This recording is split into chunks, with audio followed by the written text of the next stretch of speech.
politicians from other areas. Politicians. Oh, they did? So anyway.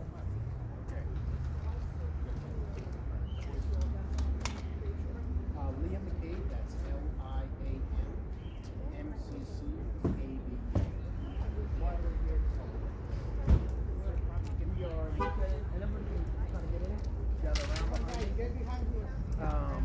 We're here today. There was a fire right behind me, and the reports are that you have 29 people displaced, which is insane for single-family, two-family homes in this residential area. But this is part of a plight that we're seeing all over South Brooklyn, and it is the plight of illegal conversions. And what happens is people are converting one-family, two-family homes into essentially apartment buildings. I mean, they're turning these into single-room occupancy, 10 or more units that are deadly. And this is what we've been talking about for so long. There are so many problems associated with illegal conversions: overcrowding of schools, overcrowding of resources in the community. There is so many problems. But one of the problems that we've argued about, one of the things we've said, is that people are going to die, that this is a deadly problem. It's deadly for the inhabitants that live there. It's deadly for the neighbors that are adjacent or connected. And it's deadly for any kind of emergency services or firemen that have to go into a fire like this. Firemen are trained to understand the particular layout of this house.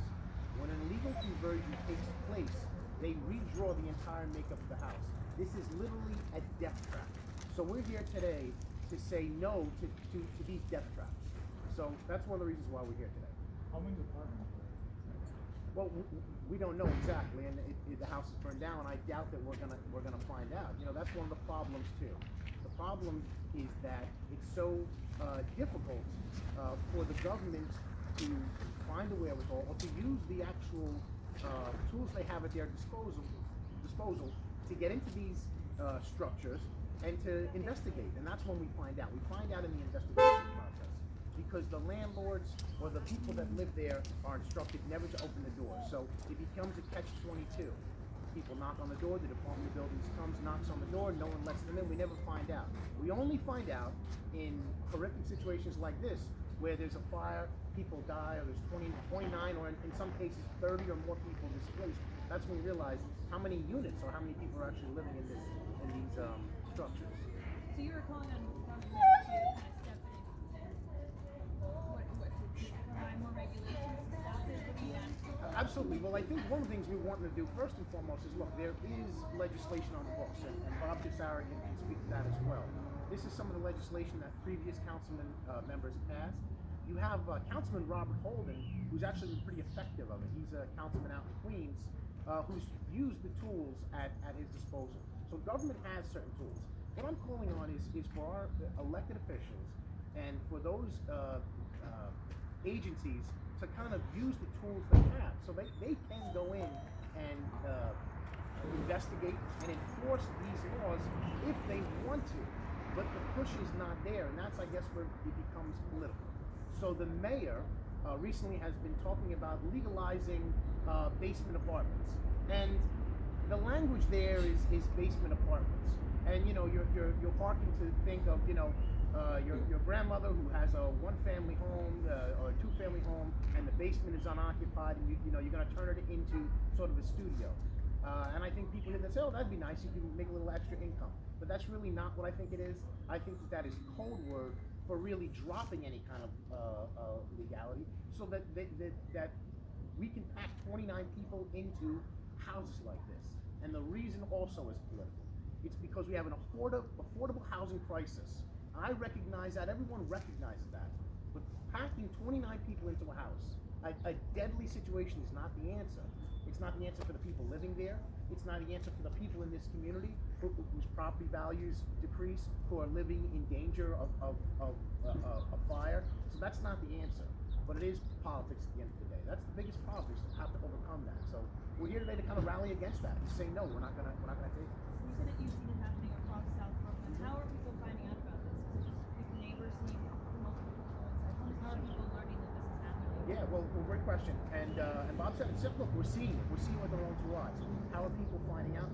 One of the ways we're finding out is on social media. That's a big way. Obviously here, the news covered it because it was such a horrific fire. But I'll give you another example. I have a neighbor in Bay Ridge on 6th Avenue who just on Facebook posted two 18-wheelers. One day, this is 2 weeks ago, and I just put a Facebook video up. So yeah. Yeah. I sent it to Justin Brannon and Andrew Ganadas. Right. And they said that they were looking into it, and I think they said that it was shut down. Right. Well, Closing down.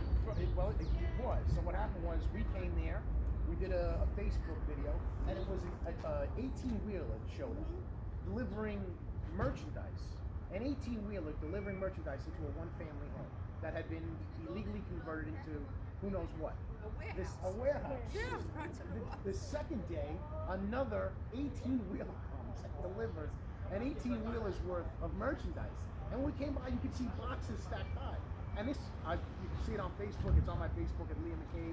And I videotaped. And I said, look, you're going to have a deadly fire. Ask any firefighter what you need for a fire. They'll tell you fuel.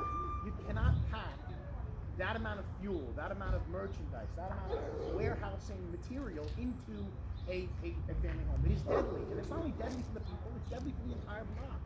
So the whole block could explode. And multiple fires. So that's what we're saying. We're trying to stop it. Do you want to say, Bob? Bob, say a few words. Yeah, I got involved with this back in 20. My name is Bob Sarah. I live in Bay Ridge, Spell your last Heights. name for us? Spell your last name? CASSARK. I live in Bay Ridge, Dyker Heights, and I noticed something strange going on my block, and I said, what's happening with this house? After seeing about 4 or 5 dumpsters, 20-yard dumpsters in the front taking out material, and I said, this is kind of strange. Then there were like four dumpsters with soil, so they were digging out the basement as well. They went down about, I'd say about 2 feet, and that presents a real big problem as well, because then they go below the footing, which could collapse the walls. So what was going on? So I went to the community board, asked. I said, this is strange, it shouldn't be that much. So they said, oh, they're making it into an SRO. I said, what's an SRO? An SRO is a single room occupancy. So I started to get educated, started to talk to people, etc. Well, and then I went to the Department of Buildings to figure out what the heck they were doing. I got the building plans. And sure enough, this house that was a 2-family house was being converted. There were 4 bedrooms on one floor, 5 bedrooms on another. There was an attic that was shallow and was all fixed up there. The basement dug out and space for another 4 bedrooms as well. And you could see on the plans, you see the boilers, all the boilers set up. You see the kitchen in the center, 2 bathrooms, one on one side, one on the other, and where there were maybe a dining room and a living room is now bedrooms all over. That house on my block, there's 2 of them. They have, each one of them, they have about, I think 11 bedrooms per unit, per building. And when you go onto on the Zillow, and you see what it's, and they advertise, yeah, lots of bedrooms. How can that be? It's a 2-family house. One of them was a 1-family, and they're still listed as such. And yet they're renting out all these rooms. It's not possible. And the city allows this to happen. There's someone who lives on that block. Why is this concerning to you? Why? Because it's dangerous. It's dangerous. It's overcrowding our schools. Why are they building more schools? We have a school they're adding to our school on 78th Street, another huge building. Well, you know what? Our community is what they call a naturally retiring community. I don't know how many people that are 65 and older having kids, and yet they're filling up the schools and they're loading them up with kids. Where are they coming from? They're coming from buildings like that where they're packed with maybe 29 people. You figure each one of those bedrooms is probably 2 children per bedroom, so 2 adults, 2 children, each one of them. So you've got 10 bedrooms in there, you've got 20 kids, they're all going to the school. So you wonder why we have a crisis with schools, and we have to keep on building schools in this community. Bay Ridge, there are a lot of old people. Why are we building? So we're not building new buildings. New buildings aren't going up. I don't see huge apartment houses going up. It's because these are tenements. They're taking all our stock and turning them into tenements. And what it's doing, people don't want to find regular apartments. They can't find it. They're being priced out. They have to go elsewhere. So it's a real problem. So we have the rules. We got the councilman. He put together a law that would anyone did this sort of stuff, it would be a, say 15,000, I'm not sure the number. I think it was like $15,000 per illegal violation. So they upped it. But yet the city right now is not enforcing the rules. They said, well, we don't think it's legal. Well, did you ever try it? Did you try to see if it's legal? Did you go for a court challenge? No. They just no. Because they have an agenda. And that's it. No, it's not legal. But it is in Spanish now. ¿Cómo estás? Yo ven que son parte del tiempo.